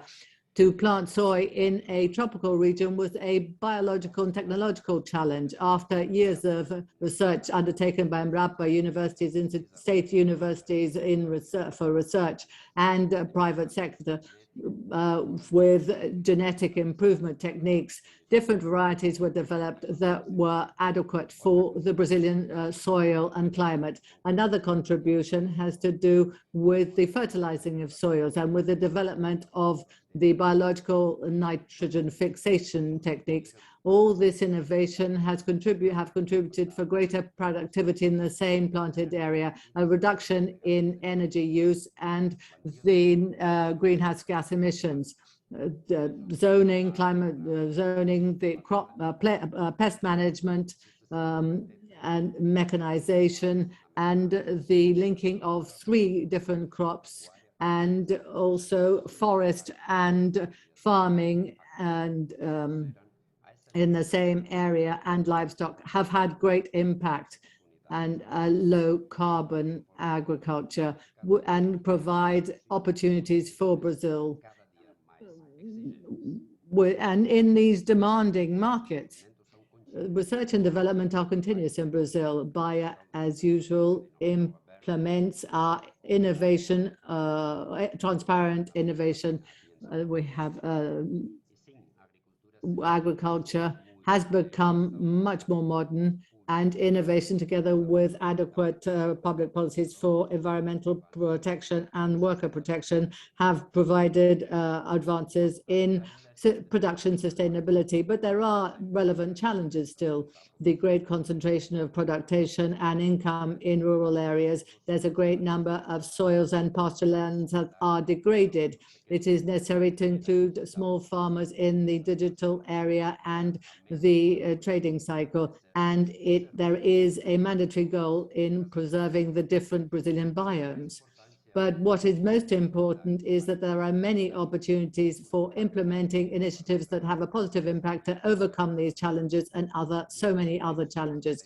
Within this context, the agricultural value chains are an important engine to create positive impacts in terms of environmental, social, and economic sustainability across the world because of the different players and stages involved. According to the OECD and FAO, the agricultural value chains include all the different activities, organizations, actors, technologies, information, resources, and services involved in food production for the consumer markets. They include the so-called upstream and downstream sectors, from seeds, pesticides, fertilizers, equipment, and machinery, up to the production process, post-harvest, the transport, the trading, the distribution, and resales processes.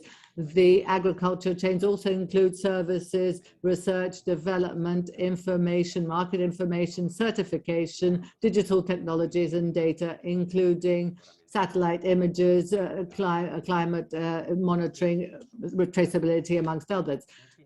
Therefore, there are infinite possibilities, including innovation along all the chain, allowing for reducing the waste and loss of food and reverse logistics in packaging. I always have the pride to talk about reverse wrapping projects in Brazil, the Prolimpo system, including different parts of the agricultural chain. They together share responsibilities according to the law regulation. The Campo Limpo, the clean field system, is an example of a circular economy. The system is responsible for disposing correctly 94% of all the packaging, primary packaging of pesticides in the market. Of every 100 packages, 93 go back to the production process, originating new packages that are safe and certified, or things that are used in civil engineering and the car and energy sectors. The seven that cannot be included in the production system are incinerated in an environmentally adequate way. No other country in the world has this. These are examples such as the Campo Limpo project that reinforce the positive impact that the production chains can have in terms of sustainability. They should have a sustainable role or relevant role in international cooperation. There are three fundamental aspects that should guide the initiatives, cooperation initiatives. First of all, the structure in terms of the actors that are involved at each stage of the agricultural chain. And this varies depending on the industrial, geographic, legal, and regulatory frontiers. There isn't just a single formula or a ready-made solution that will serve for all. And besides, according to the situation of each actor, according to the chain, there might be differences in terms of risk assessment in the different regions, in terms of food security, environmental protection, and the sustainable use of natural resources, animal well-being, connectivity, inclusion, etc. Secondly, science and technologies that are innovative have a fundamental role and will continue to become even more important to address the sustainable development goal, stressing the role of digital transformation in the next few years in food systems. Solutions based on science that take into account this aspect and are favorable to innovation can be game changers for us to meet the sustainable development goals. Thirdly, there are an increasing number of companies and players in Brazil that are looking for environmental improvement according to international principles in terms of sustainable corporate actions. These actors seek to comply in their chains, for example, the Forest Code and the labor legislation. They are looking closely at the public policies adopted by the Brazilian government. Some, for example, the ABC plan, ABC Plus, or the low carbon plan, the different environmental service payment programs, and so many others that are trying to incorporate these objectives in their strategies. If we look at these pillars in order to build cooperation between Brazil and Germany, we will have very positive impacts in the interaction between agriculture and sustainability. I would like to wrap up by drawing your attention to the role of family agriculture and the challenges and opportunities in Brazil, especially at the time of digital transformation in agricultural innovation. The agro-livestock 2017 census in so many properties, rural properties in Brazil, 77% of agriculture establishments in Brazil were classified as family agriculture. And we heard from Marco Parvarino how important family agriculture is in Brazil and the figures that he gave us. The family farmers have played an important part in producing the different food that reaches the Brazilian table. And nevertheless, this agriculture has technological challenges in adopting different kinds of innovation in different forms of production, but also digital inclusion, which might be an even more important challenge in terms of adoption, inspired by our hope to have science for better lives. Bayer is promoting an opportunity for rural development with many partners. We will, on the 28th and 29th of October, we will launch this. We would like to contribute to extending the debate around the necessary adaptation of small producers, rural producers, in terms of innovation, technological innovation as a tool for sustainable, inclusive development to add value. And also in terms of digital transformation, we see a unique way of promoting research in our countries. This is helping us see that there's a new reality for Brazilian agriculture. The collaboration in terms of diversity should be the way to look at this debate. And in Bayer, we always listen and we increase our partnerships. You and Bayer are doing well. And we will carry on taking part in the different initiatives, in cooperation initiatives, international and otherwise. And we wish to have health for everyone and hunger for no one. Thank you very much. Muito obrigada, Marci. Eu gostei particularmente quando você fala da inclusão. Thank you, Mark. I really enjoyed when you talked about digitalization, including small and mid-sized farmers, especially cooperatives and family farming. And this is one of the issues that the OECD wants to work strongly with, which is digitalization. So innovation, digitization, inclusion of productive chains, generation of employment and income, as you mentioned, are topics that all of us have raised here. And I'm very happy that you have brought them and emphasized them. I have a message from Fernando Schwanks to you. And I'm very happy to see other messages from other people. Dear friends, there's so many messages. I'm so happy to see them. Florian Bittner, a dear friend of ours.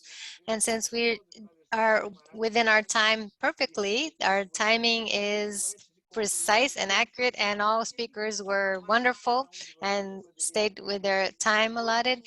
But before we conclude, I wanted to ask all of you, which words would you choose after everything that was said and shown in this first roadshow webinar, which was so gratifying to us, at least for us here at Green Rio. So I'd like to know, and start with Ingo. I wanted him to say one word that would describe this webinar. So what is your message to us, if Ingo can hear me?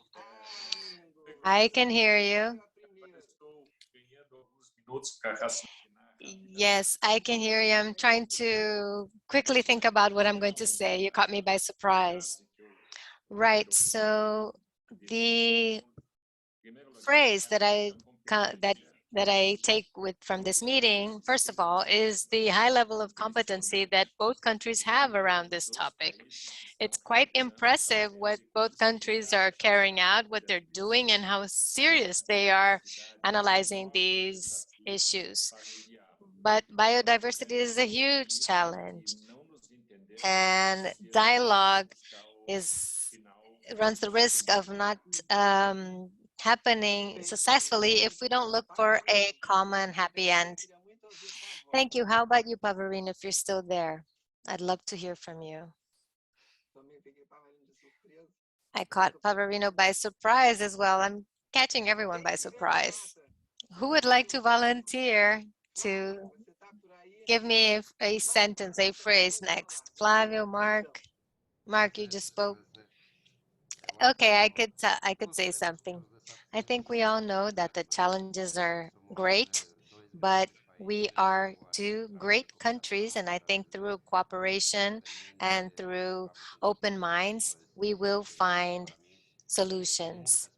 And that's why I'm very hopeful, and I have no doubt that the future has a lot of hope in it, and we will find solutions through cooperation. Mark, you use the same words that Fernando Schwank published here in the chat.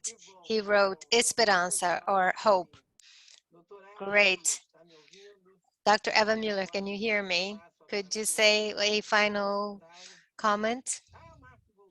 Well, you asked for one And final word, and so What I is your won't give word? speech. I just wanted to say that I felt a great spirit of cooperation in this webinar, and I think this is fantastic. We should keep this up, and we should deepen it and develop it further. Ótimo, ótima palavra. Cooperação, esperança, wonderful. Cooperation, hope. I am enjoying these words. How about you, Pavarino? Great, Bia. Thank you. Actually, I think that this whole discussion takes us to build a very positive agendas together. And to me, it's how we can in fact bring demands, supplies, and fights against challenges together in this permanent dialogue that you know how to carry out very well. And of course, to me, bioeconomy is the key potential that we have to analyze and develop, because this in fact is a issue that is very dear to Brazil, and we are very much taking this path. So building jointly these paths of bioeconomy, biodiversity, and sustainable use is always what we're going to be seeking, and I think all of us here in a way are involved with. Thank you, Bia, very much. Thank you, Pavarino. That's right. It's the bioeconomy partnership with biodiversity. Perfect. My friend Burkhard here is suggesting that we use the word continuity. Yes, Burkhard, that's right. We're going to keep on working closer and closer, continuing with the same objectives. How about you, Benno? Well, it's along the same line as Pavarino and Eva. Cooperation. Cooperation is key. We have a huge challenge ahead of us, and we need many partners to be able to advance and to take advantage of opportunities. So we need serious partners, and our team has to add daily more and more so that we can actually and really transform all of these negative aspects of the economy currently into all of these positive aspects of a bioeconomy. Thank you, Benno. Flavio, I don't know if you're still there. Could you give us a final remark? And if not, please send us your final message to us afterwards. I can't ask Secretary Fernando or Marcelo for their final remarks. They're not here personally, but I'm sure they will endorse everything that was said here. So I would just like to thank all of you who have been here with us to this day. We have a great audience. They were here with us for 2 hours and 15 minutes. They stayed here all the way, and it's a privilege. I'd like to thank all of the speakers who enriched this meeting. You really made a huge difference, and you explained very well what many do not know in terms of the country's agriculture. My word is gratitude. Thank you so much to each and every one of you. A huge hug to all of you. And there's another expression that I'd like to add, which we say a lot in Brazil. We're in this together. We're together. Let's go together to the future. Thank you so much. And thank you so much for being here.